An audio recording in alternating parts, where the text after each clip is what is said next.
दोस्तों बात करेंगे थ्रेटेंड एबॉर्शन के बारे में। बहुत ही ज़्यादा इंपॉर्टेंट टॉपिक है और बहुत आसान भाषा में मैंने बताया। पूरा वीडियो लास्ट तक देखिएगा, इसमें मैं एलोपैथिक ट्रीटमेंट भी शेयर करूंगा, ठीक है। तो देखते रहिए। दोस्तों अक्सर क्या होता है कि कई महिलाएं होती हैं, उनको प्रेगनेंसी कंसीव होता है, 1 महीना 2 महीना होता है, उनको फिर ब्लीडिंग हो जाती है। तो आपने अक्सर सुना होगा आस पड़ोस में या कैसे भी कि भाई वो महिला थी, उनको डिलीवरी प्रेगनेंसी थी, उनको ब्लीडिंग स्टार्ट हो गई है। कई महिलाएं बहुत ज़्यादा डर जाती हैं और या कई लोग इलाज कराते हैं।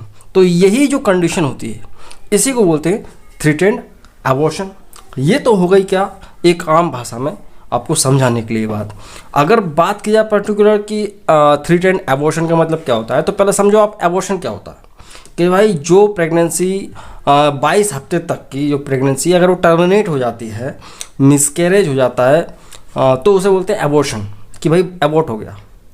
लेकिन थ्रेटेंड में क्या होता है कि भाई एबॉर्शन भी है, साथ में प्रेगनेंसी भी कंटिन्यू है। लक्षण वही दिख रहे हैं कि ये हो सकता है कि एबॉर्शन हो गया है, बट इसमें प्रेगनेंसी को कंटिन्यू किया जा सकता है। अगर चाहें ट्रीटमेंट दिया जाए और मैनेजमेंट किया जाए कुछ हद तक, तो उस प्रेगनेंसी को कंसीव भी कंटिन्यू किया जा सकता है, ठीक है। अगर देखा जाए छोटे एरियाज़ में और जो विलेज वगैरह में, तो वहाँ पे क्या लोगों को इतना अवेयरनेस नहीं होती है, तो वो यही सोच लेते हैं मन में कि हाँ भैया वो तो गिर गया है, जो कि नहीं। अगर जानकारी होती है तो फिर जो बंदा है, महिला है, वो इसके लिए कोशिश भी कर सकते हैं।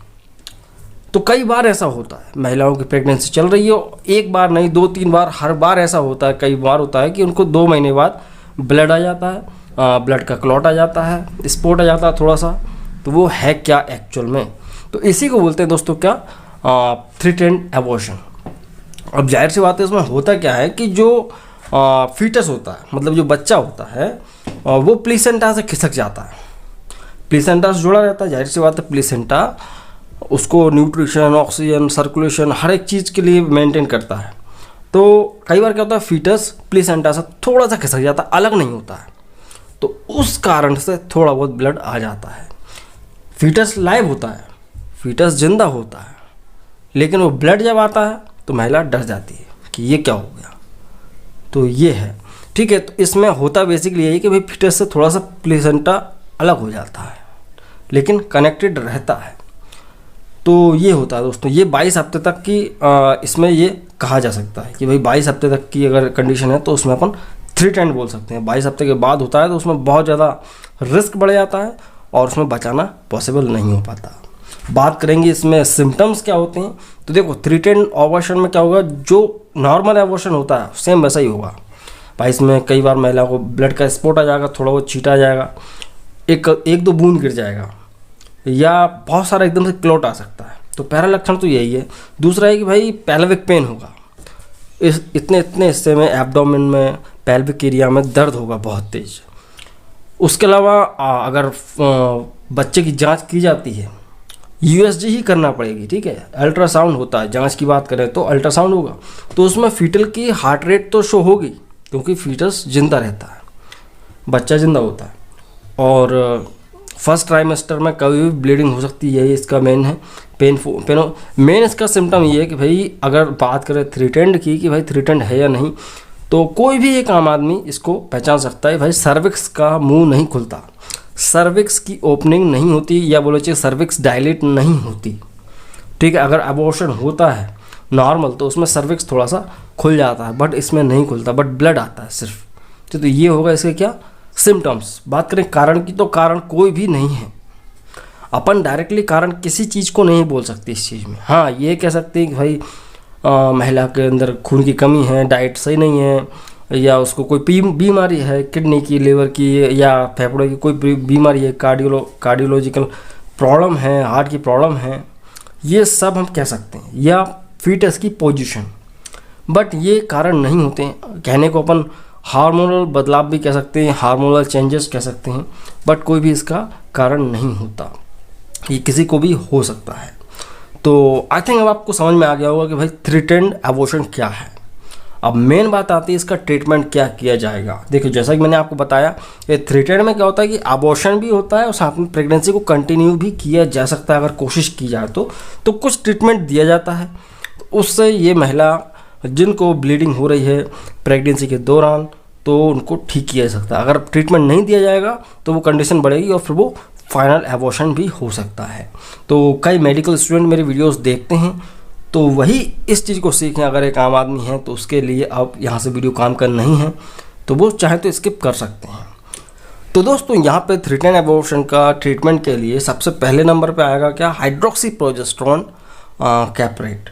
ये 500 मिलीग्राम का टैबलेट दिन में एक बार चलना है 1 हफ्ते तक, ठीक है।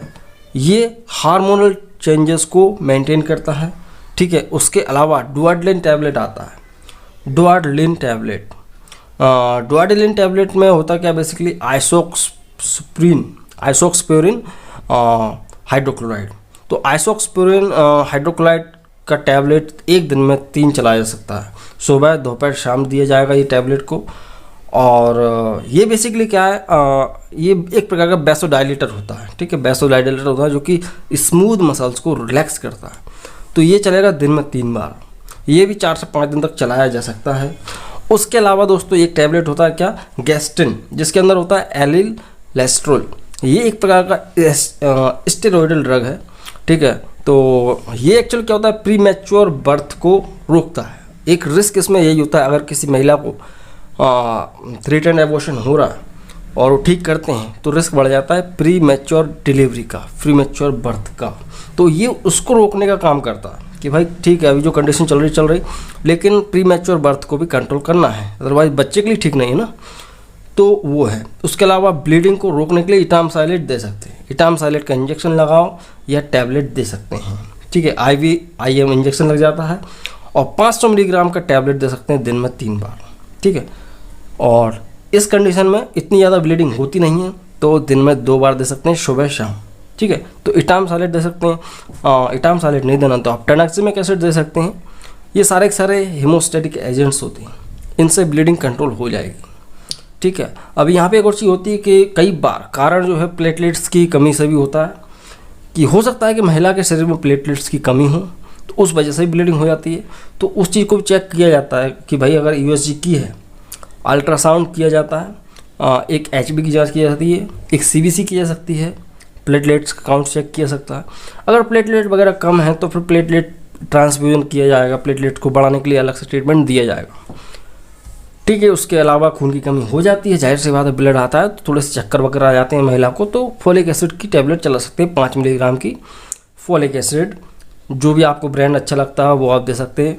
तो फोलिक एसिड 5 मिलीग्राम सुबह शाम टैबलेट दिया जाएगा, ठीक है। तो ये सब करने के बाद ऑलमोस्ट महिला को आराम मिल जाता है 99% तक। उसके अलावा भी आराम नहीं मिलता है, ये चीज़ बनी हुई है, ब्लीडिंग हो रही है, तो फिर एक इंजेक्शन आता है दोस्तों पैथीट्रायो, ठीक है। पैथीट्रायो 50 इंजेक्शन आता है जिसके अंदर होता है पैथिनाइन हाइड्रोक्लोराइड।